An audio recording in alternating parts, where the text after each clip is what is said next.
So now in this video we are going to learn one thing that is very very important. But where this is the IUPAC, right? Now IUPAC is a set of rules that are set for the naming of these compounds, right? So IUPAC union has decided these rules, but what made them decide these rules? क्यों जरूरत पड़ा भाई?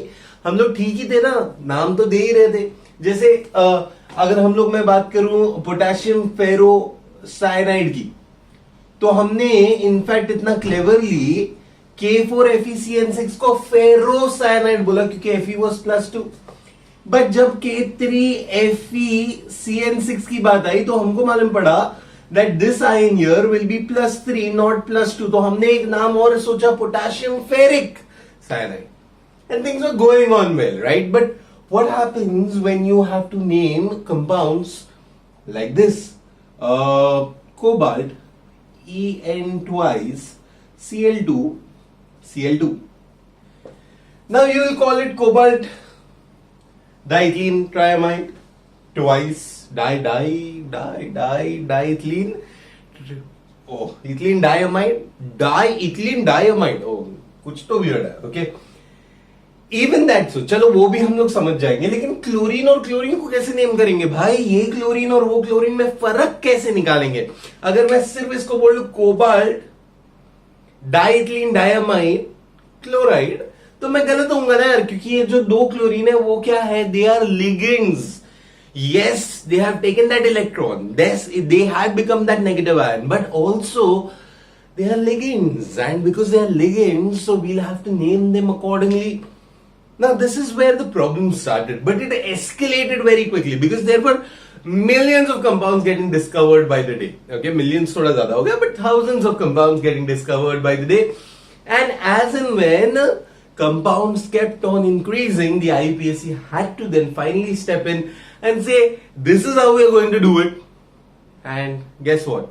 We'll have to just listen, okay? So, what is the IUPAC way of naming these compounds?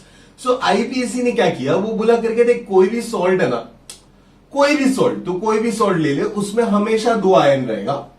एक होगा positive ion और the second would be the negative ion, right? Negative ion को हम लोग बोलते हैं अनायन और पॉजिटिव आयन को हम लोग बोलते हैं कटायन, राइट? अब तक इतना तो पता ही होना चाहिए.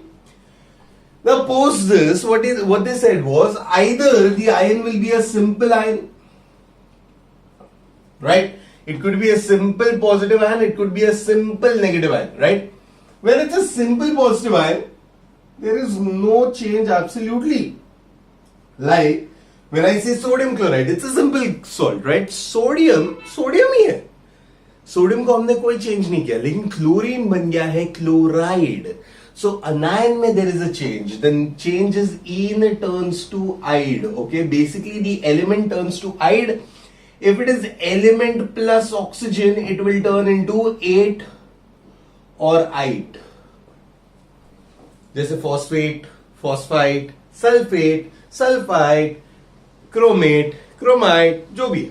So अगर ऑक्सीजन है ज्यादा है तो 8, कम है तो 8. ओके ना, सिंपल और सिंपल के लिए तो ये डेफिनेशन हो गया. But then they thought about how will they name complex ions.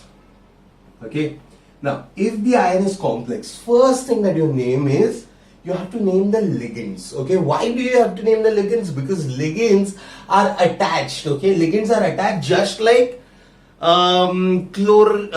just like halogen groups, है ना?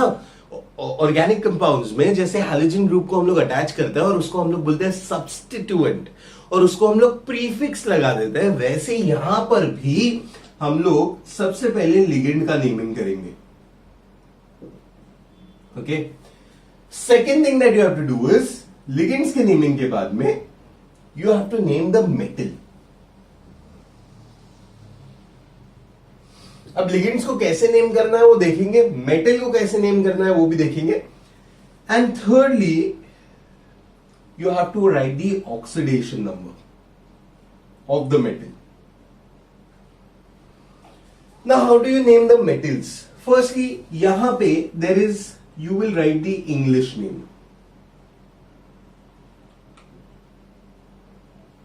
Okay, you will write the English name. Now English name मतलब अपने को थोड़ी संस्कृत आता है कि नहीं, अपन थोड़ी लोहा वगैरह लिखने वाले थे, है ना. सो क्या सीन था? सीन ये था कि we already call ferrocyanide, ferric cyanide. So there was a trend of calling metals through their Latin names, their original Latin names. So इसीलिए इधर क्या स्पेसिफाई किया कि आप इंग्लिश नाम बोलो. जैसे फॉर एग्जाम्पल अगर गोल्ड है तो यहां पे अगर वो पॉजिटिव है तो it will be called gold. It will be use the English name, aurum नहीं यूज किया जाएगा. और ये जो ऑक्सीडेशन नंबर है that you have to write in Roman numerals. Okay, now रही बात किसकी? लिगेंड्स की. तो लिगेंड्स के लिए ना दोनों जगह पे जब लिगेंड्स को नेम करेंगे तो सेम रूल्स अप्लाई होएगा. तो मैं यहां पे लिगेंड्स लिख रहा हूं और लिगेंड्स के रूल हम लोग अलग से पढ़ेंगे. ओके, अब सब्स्टिट्यूएंट्स है तो सब्स्टिट्यूएंट्स मल्टीपल सब्स्टिट्यूएंट्स हो सकते हैं, है कि नहीं. सो पहली चीज, अगर दो अलग अलग सब्स्टिट्यूएंट्स है और दो सब्स्टिट्यूएंट्स है वो अलग अलग बात है. दो अलग अलग, जैसे क्लोरो एंड फ्लोरो, तो वो दो अलग अलग सब्स्टिट्यूएंट हुए. लेकिन दो क्लोरो है तो वो अलग चीज हुई. So if there are multiple ligands of the same type, if there are multiple ligands of the same type, then you use the code by. देख by क्या है? दो है. ओके, तो हम लोग you use the code di, tri, tetra. Alright, use di, tri, tetra, कोई tension नहीं है. But here there was a problem. जैसे for example ethylene diamine. Now ethylene diamine में खुद में डाई है. अब अगर there is two ethylene diamines, you will call them di ethylene diamine, which means there are two ethylenes and two amines. नहीं ना, you want to know that there are two ethylene diamines. Now you could have made a bracket, etc., etc., but when there is a verbal conversation, then also you need to understand that there were two. So if the name like ethylene diamine tetraacetate, उसमें die भी है, tetra भी है, तो ऐसे time में हम लोग यूज करेंगे the code bis, tris and tetrakis. Okay, you use the terms bis. जैसे अगर दो इथिलीन डायमाइन है तो क्या बोलोगे? bis ethylene diamine. तीन है तो ट्रिस इथिलीन डायमाइन. अगर चार है तो टेट्राकिस इथिलीन डायमाइन. ओके, समझा? This is the first case scenario. If there are multiple ligands, this is when the name contains the previous alphabets. Okay, now the second case scenario is if there are more than different types, if there are different ligands. Obviously if there are different ligands, what will you go for? You'll have to go for the alphabetical order. Okay, alphabetical order is the most important order. आपको alphabetically name करना पड़ेगा. जैसे कि chloro will come before fluoro, but bromo will come before chloro, just like organic chemistry.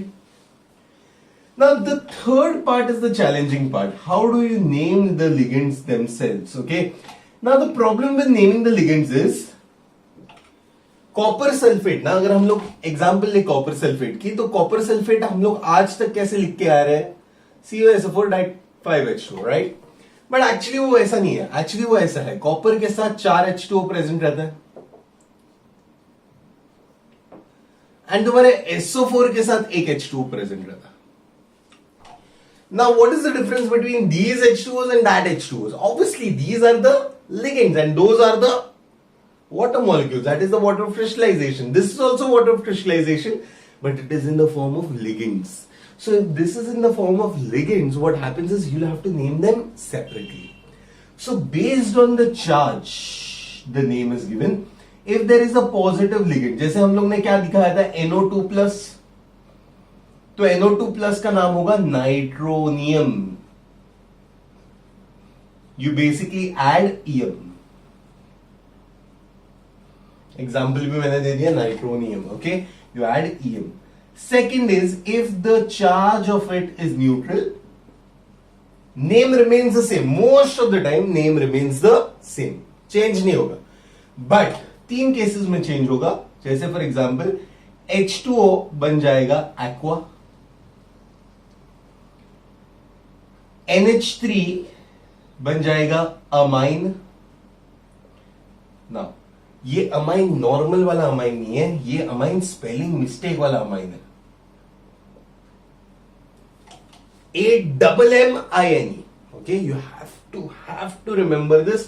Water को उन्होंने बना दिया aqua, ammonia को बना दिया अमाइन, ओके, डबल एम के साथ। ऑलराइट, सिमिलरली CO को कार्बन मोनोऑक्साइड नहीं बोलेंगे, क्या बोलेंगे? कार्बोनिल बोलेंगे। So these are the 3 exceptions.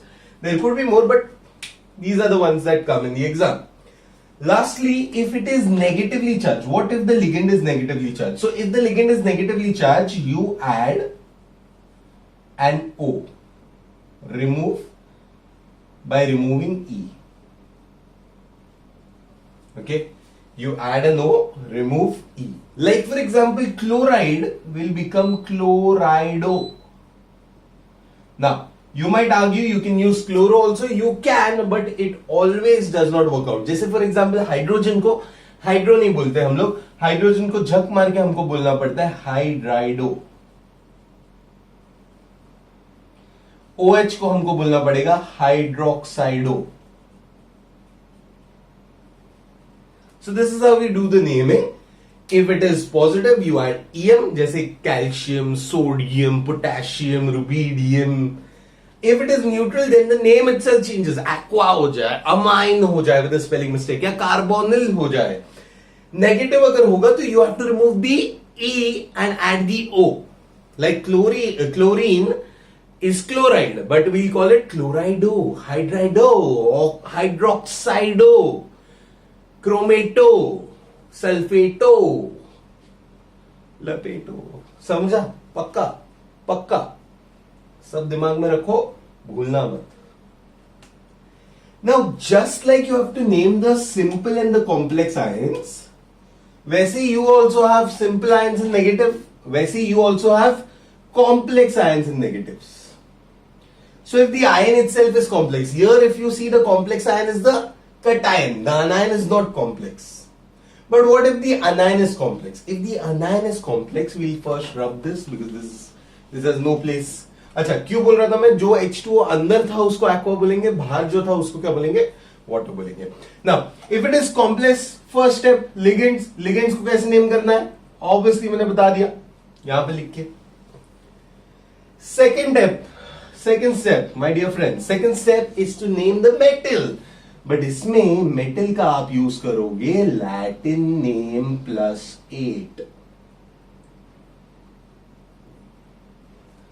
लैटिनेट, जैसे गोल्ड होगा ऑरेट, जिंक होगा जिंकेट, क्योंकि उसका लैटिन नेम है ही नहीं। बट प्लम्बम विल बिकम प्लम्बमेट और प्लम्बेट। लेड नहीं होगा।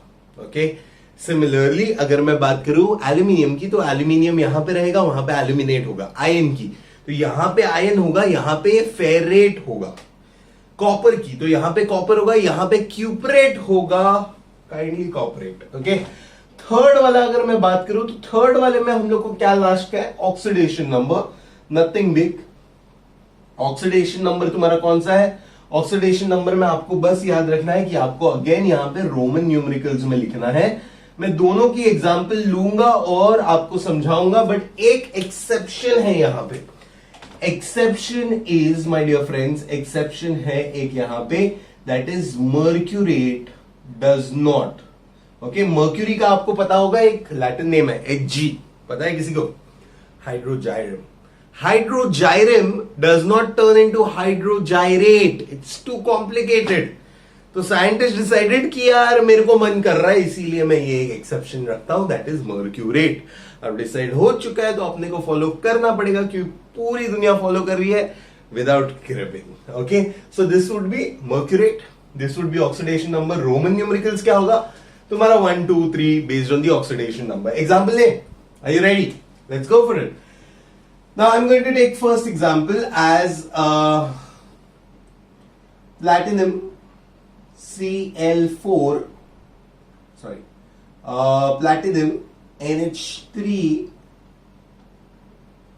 4 times Cl. Now when you see, और Cl2 ले लेते हैं हम लोग इस एग्जाम्पल में. When you see this kind of question, okay, first you have to realize whether कैसे दो आयन्स है. एक कॉम्प्लेक्स कटायन है और एक सिंपल अनायन है. सिंपल अगर अनायन है तो उसके लिए तो क्लोराइड हो जाएगा. Okay, so we have done the easy part. Let's go to the hard part. यहां पे लिगेंड कौन है? NH3 है.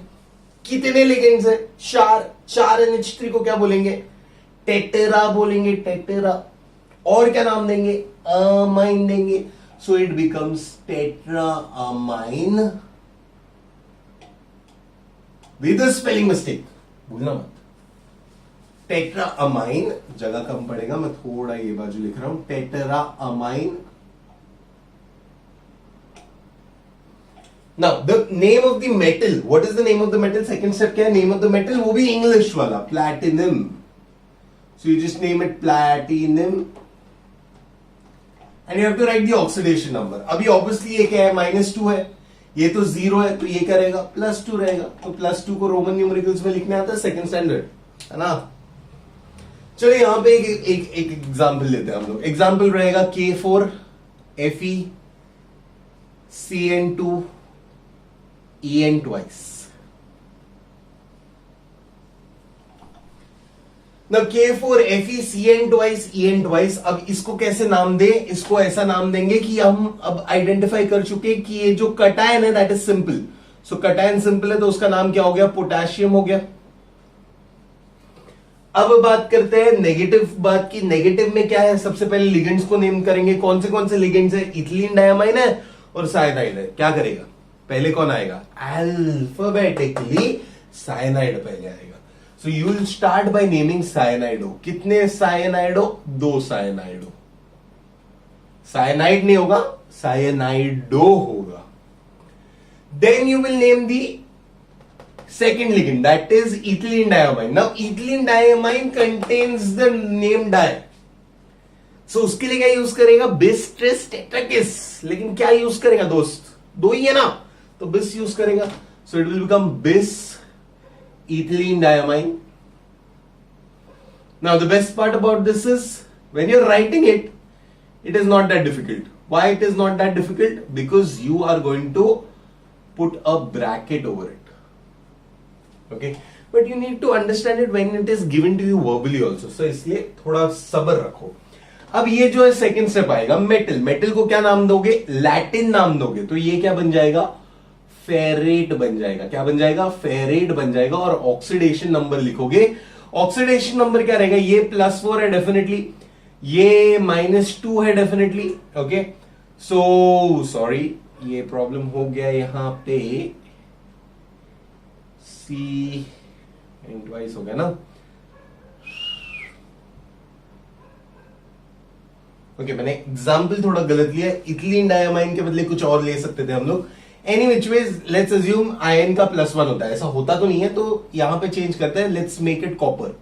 ये कॉपर का होता है. ओके, सो कॉपर का क्या है? +1 हो गया, राइट. ये -2 है तो ये +1 है, बराबर है ना. तो फिर कॉपर क्या होगा? +1 होगा. तो कॉपर के लिए क्या नेम होगा? क्यूप्रेट होगा. और क्यूप्रेट का ऑक्सीडेशन नंबर है 1. So that is how we name it. Okay, let's do a few examples and then we'll get back to more solving. ठीक है.